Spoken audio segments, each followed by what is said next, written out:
आराम से take your time, कोई जल्दी नहीं, आराम से कर लीजिए, कोई जल्दी नहीं।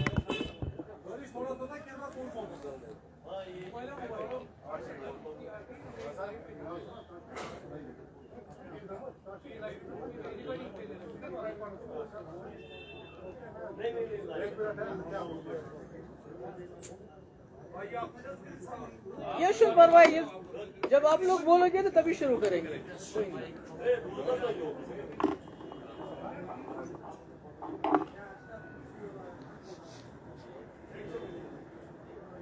कोई जल्दी नहीं, आराम से टेक योर टाइम।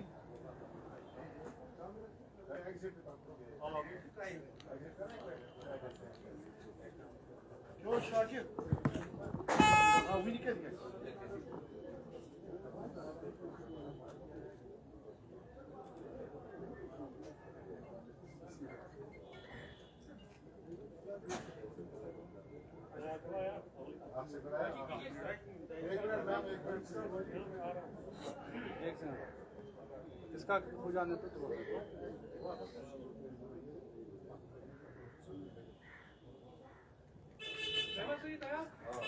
करो शुरू, मगर खामोश रहिए क्योंकि पीछे से फिर आप शुरू करें।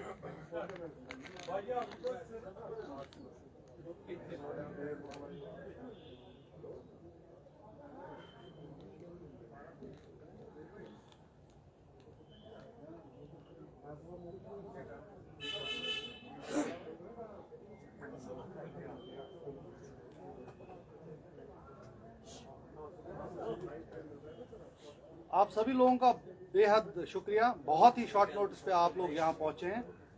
कुछ अहम मसलों पे आपके साथ अपने ख्यालात शेयर करना चाहती थी वर्दी पार्टी प्रेसिडेंट, और आपको मदऊ किया गया। पार्टी प्रेसिडेंट साहिबा पहले तो अपने पॉइंट्स रखेंगी, उसके बाद in case you have some questions will take them one by one. I request party president साहिबा।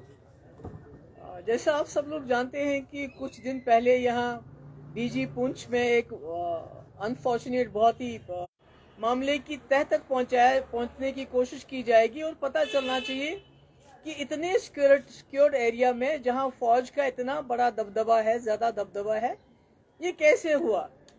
देखिए, जहां तक इन्वेस्टिगेशन का सवाल है, हम चाहते हैं इसमें इन्वेस्टिगेशन होना चाहिए और सच्चाई सामने आनी चाहिए। मगर जिस तरह से अभी मैंने ये इमरजेंसी में आप लोगों के यहाँ प्रेस कॉन्फ्रेंस इसलिए बुलाई कि पिछले एक हफ्ते से जब से ये वाकया हुआ है, जो हालात पुंछ के बने हुए हैं, राजौरी के बने, खासकर पुंछ डिस्ट्रिक्ट के बने हुए हैं, वहां जो चल रहा है, जिस तरह लोगों को पकड़ पकड़ के उनको टॉर्चर कर रहे हैं, उनसे पूछताछ हो रही है, जिसमें आपने भी सुना होगा एक आदमी मुख्तार शाह बटादूरिया का रहने वाला, जिसपे जो कस्टडी में खुदकुशी कैसे कर सकता है। आपने खुद भी नोट किया होगा 2019 के बाद कई बार ऐसा हुआ, जो सस्पेक्ट्स होते हैं उनको कहते हैं कि हम इनको जी हाइड आउट की तरफ लेके जा रहे थे, वहां से मिलिटेंट ने गोली मारी और ये मर गए, या तो हम इसको हाइड आउट की तरफ लेके जा रहे थे, ये भाग गया, और उसके बाद जैसे अब्दुल रशीद डार की मिसाल है जो यहाँ कुनन पोशपोरा में। और आज ये जो मुख्तार शाह है, कोई 35-36 साल का आदमी है, इसको आर्मी और पुलिस जो इल्जाम है उनके घर वालों का, उसको उठा के ले गए, और उसके बाद इसके घर पे छापा डाला गया पुलिस की तरफ से, एनआईए की तरफ से, तीसरी एजेंसीज की तरफ से। इनके घर को तितर बितर किया गया। इसका बाप जो बहुत ही बुजुर्ग आदमी है, उसके साथ बड़ी बदसलूकी की गई, इसके बीवी बच्चों के साथ बदसलूकी की गई। और अचानक एक वीडियो आता है जिसमें ये शख्स ये कहते हुए सुना जाता है कि मैं तंग आ गया हूँ, मेरे घर वालों को, मेरे दोस्तों को, मेरे गांव वालों को तंग किया जा रहा है, और हाथ में उसके बॉटल है। मगर अगर वो वीडियो उसने खुद शूट किया है तो फिर वो हिलना नहीं चाहिए था, वो एक ही जगह स्टेशन होना चाहिए था, वो नहीं। इसका मतलब है कोई ना कोई ऐसा जरूर था जिसने इसकी, अगर इसने खुदकुशी की है तो उस खुदकुशी के में उसको साथ दे रहा था। वो कौन है?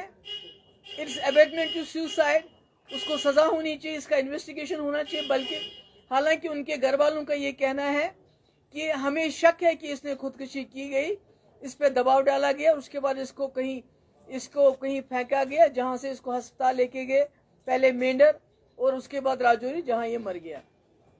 इसी तरह दूसरा एक है ज़हूर अहमद शाह, ये नार मेंढर का रहने वाला है, और मोहम्मद सईद नार मेंढर का रहने वाला है। ये इतने जख्मी हैं, इनकी इतनी पूछताछ हुई, इतनी मारपीट हुई है, एक तो मेंढर अस्पताल में है, एक राजौरी के अस्पताल में है, और इस वक्त सैकड़ों लोगों की पूछताछ हुई है, और उसमें दर्जनों या तो आर्मी की कस्टडी में है, या तो पुलिस की कस्टडी में है, या NIA की कस्टडी में है। तो मैं पूछना चाहती हूं जो यहाँ सरकार है कि राजौरी पुंछ के लोग सबसे ज्यादा अमन पसंद है, इन्होंने बंदूक को कभी सपोर्ट नहीं किया है, तो क्या आप जानबूझ के इन लोगों के ऊपर जुल्म ढाते हुए इनको मजबूर करना चाहते हैं कि ये कुछ ऐसा अपने डिफेंस में, अपने आप के अपने बचाव में ये लोग कोई ऐसा वैसा रास्ता इख्तियार करें जिसके नताइज हम सबको भुगतने पड़े? और यहाँ से मुगल रोड का रास्ता भी बंद है, उसको भी नहीं खोलते हैं। कम से कम इंसान जाए वहां, देखे वहां जो इतना जुल्म सितम हो रहा है, कोई बात नहीं कर पाता है, बात करने की कोई बोलता है तो डर जाता है, बात नहीं कर सकता है।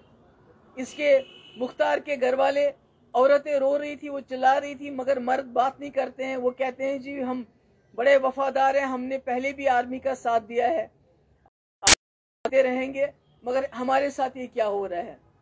ये तो होगी राजौरी पुंछ की बात, जहां बहुत ही इस वक्त जुल्म का तांडव, इतनी मुसीबतें लोगों को हो रही है कि जिसका कोई हिसाब नहीं। इसके अलावा अगर आप देखेंगे, जब से G20 का सिलसिला शुरू हो गया है, पकड़ सबकी इस वक्त जो है टॉर्चर हो रहा है, सबकी पूछताछ में पिटाई हो रही है। Please go ahead. अभी डन, नो क्वेश्चन टुडे। चलिए, ये एक नोटिफिकेशन आई है जम्मू कश्मीर, मुझे इसके अलावा किसी के बारे में बात नहीं करनी है। I want to focus on this is a very serious issue. वहां पर जो इस वक्त हो रहा है उसको सब खाली अस्पताल में पहुंचे हुए हैं, तो अभी मैं चाहती हूँ कि उसके बारे में आप बात करें, उसके बारे में लिखें, उसके बारे में लोगों को जानकारी दें। महबूब जी, 2019 के बाद जब एप्लीकेशन बात की बहुत सारे नौजवान जो है वो उन्हें बंद कर दिया गया उसमें, और बहुत सारे नौजवान जो है G20 समिट कर लिया, तो इसमें आपको तजाद नहीं लगा? देखिए, इसमें कोई शक नहीं कि हमारे जो है सैकड़ों के हजारों के तादाद के मुताबिक हमारे नौजवान, न सिर्फ जम्मू कश्मीर जो है, मेरे ख्याल में ग्वांटानामो से भी ज्यादा बदतर यहाँ के हालात हैं। और ये कहा G20 करें, आप बेशक करें, मगर यहाँ के नौजवानों की पकड़ दकड़ क्यों शुरू? हमारे नौजवान जेलों में क्यों हैं? अगर आपने उन पे केस चलाना तो केस चलाइए, गवाह को पेश कर लीजिए, वो भी नहीं करते हैं। कोई उनका नामो निशान नहीं, कोई नाम ही नहीं लेते। उनके घर वाले बेचारे गरीब हैं, वो वकील का थोड़ा प्रेशर पड़े, और जो इन्होंने वहाँ जुल्म सितम करना शुरू कर दिया उसमें कोई तफावत हो जाए। Thank you so much. Thank you very much.